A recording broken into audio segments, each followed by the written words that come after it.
संसार एक प्रयोगशाला है जहां आत्मा को खुद को अनुभव करना है। जब आत्मा परमात्मा के साथ होती है तब वह सिर्फ अस्तित्व में होती है, परंतु जब आत्मा संसार में आती है तब वह अपने अस्तित्व का अनुभव करती है। जैसे कोई आंख हो जो देख सकती है पर वह खुद को नहीं देख सकती। उसे देखने के लिए एक दर्पण चाहिए, एक परावर्तन चाहिए। संसार वही दर्पण है।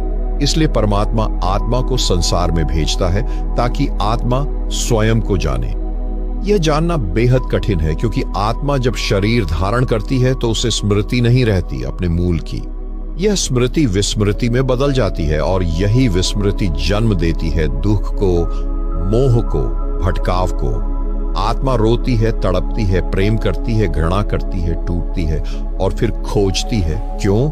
क्योंकि परमात्मा ने उसमें वह बीज रखा है लौटने की तड़प का।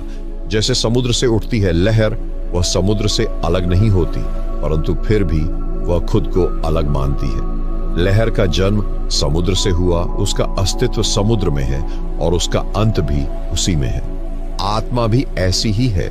वह परमात्मा से उठती है, कुछ क्षणों के लिए यह भ्रम लेकर कि वह स्वतंत्र है, और फिर संसार में अपने होने का अनुभव करके लौट जाती है। पर यह क्षण जो आत्मा के लिए होता है, हमारे लिए वह कई जन्मों का सिलसिला बन जाता है। योगानंद कहते हैं, आत्मा को संसार में भेजा जाता है क्योंकि परमात्मा अनुभव करना चाहता है स्वयं को, पर अनेक रूपों में।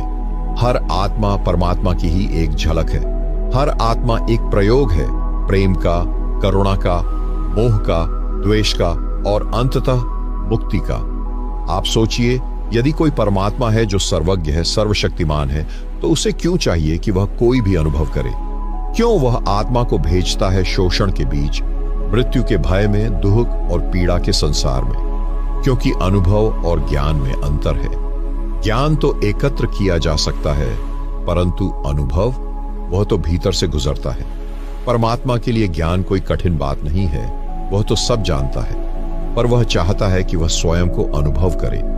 इसलिए वह आत्मा को भेजता है अपने ही बनाए रंगमंच पर, जहां आत्मा एक पात्र बन जाती है। यह पात्र जब रोता है, परमात्मा को उसका रोना भी अपना लगता है। जब वह प्रेम करता है, परमात्मा उसमें भी स्वयं को महसूस करता है।